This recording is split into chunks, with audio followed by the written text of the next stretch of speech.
Gran Turismo 7 is one of the best looking racing games out there, and nothing showcases its beauty better than the pictures that players take. Whether it's a hard wheel-to-wheel on-track battle or a mesmerizing sunset time trial run in a classic car you want to capture, the photo mode will do it justice. However, for some players, especially those new to the Gran Turismo 7 games, photo mode might seem quite overwhelming and too complicated to use. Well, let me assure you that it's not the case. Today we're going to go through the basics of the photo mode, and I'm also going to give you my go-to settings that will help you take high-quality pictures on Gran Turismo 7.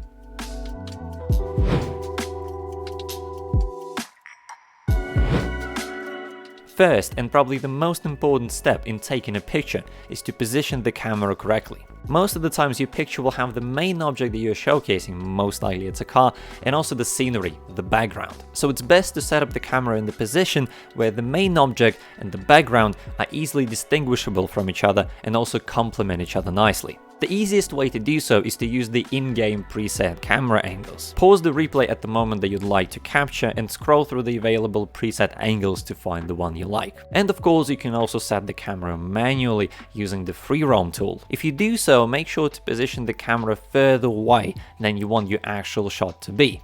We'll get to why in a second.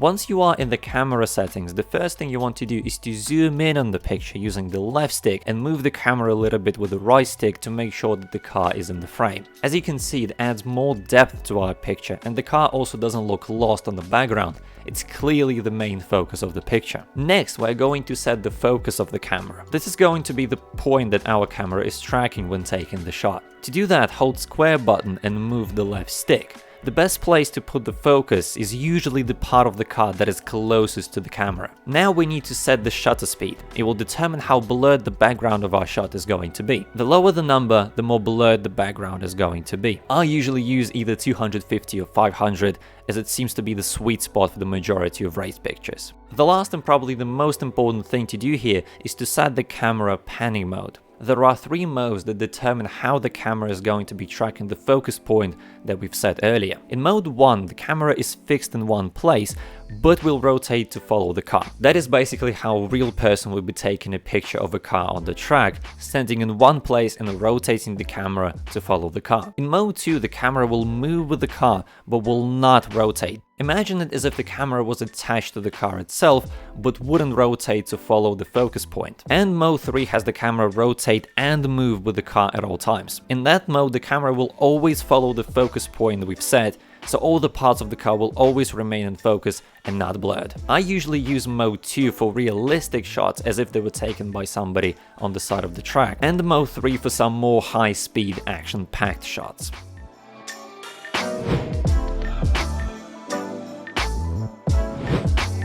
Now we are moving on to the Effects tab. Gran Turismo 7 is already a very good looking game, so luckily you don't need to change pretty much anything here apart from one thing: glare. For some reason, the glare is extremely strong in this game, and most of the times it just ruins the whole picture. So I turned the glare all the way down to -100 every single time. You still get the nice sun reflections on different surfaces, but you won't be blinded by it. Other settings are perfectly fine as they are if you are just beginning to get used to the photo mode. That is pretty much all the basics of the photo mode that you need to know in order to start taking some high quality pictures on Gran Turismo 7. Now, let's go through a few simple tips and tricks that I use to make the pictures just a tiny bit spicier.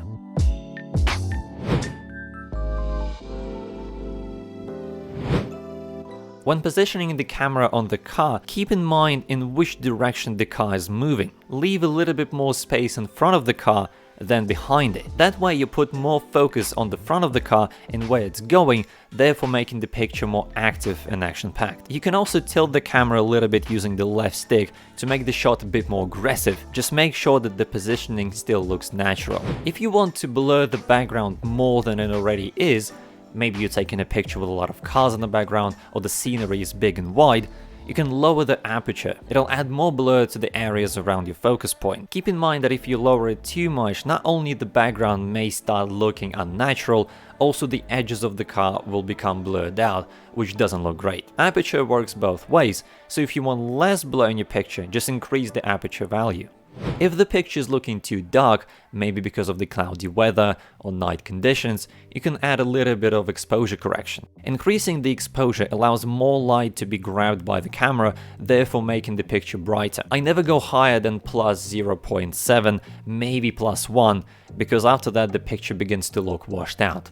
In the Effects tab, we are mostly going to focus on the colors in our picture. First, let's go to the settings that I almost always put to the same values. We have already talked about turning the glare all the way down to -100, so that's already set. Now, let's add a little bit of vignetting to our picture. Vignette will black out the corners of the picture, bringing more focus to the center of the shot. I usually go for values between 10 and 15, but sometimes having it at 30, for example, can have a cool effect on your picture. The next settings we're going to look at are in the individual color tone correction section. First, the saturation. This setting changes how bright the colors are, so if we turn the saturation all the way down, we'll get a black and white picture. I personally find that most of the times the colors on GT7 are a tiny bit too bright, so I like turning the saturation down to about 95-93, but it's purely personal preference. Next up, contrast. Contrast makes the dark colors in the picture even darker. I like using contrast because it adds a bit more depth to the picture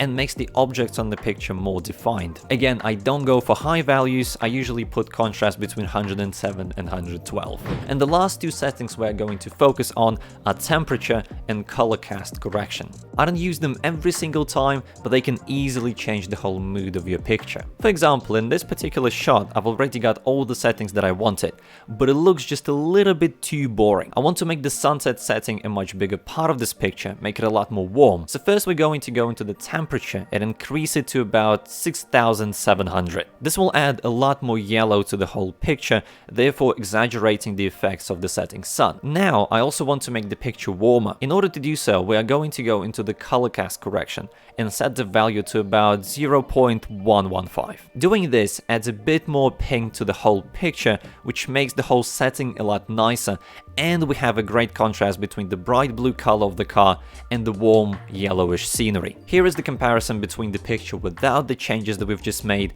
and with them.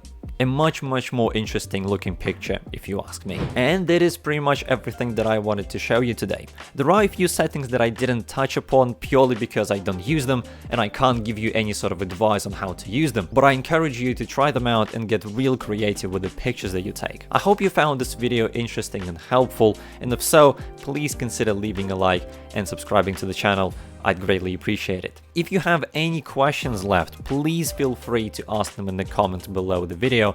I reply to pretty much all of them. And if you have any other favorite photo settings that I didn't talk about in this video, please share them as well. I'll be very interested to hear about them. Thank you very much for watching. I hope you have a beautiful day, and I'll see you next time.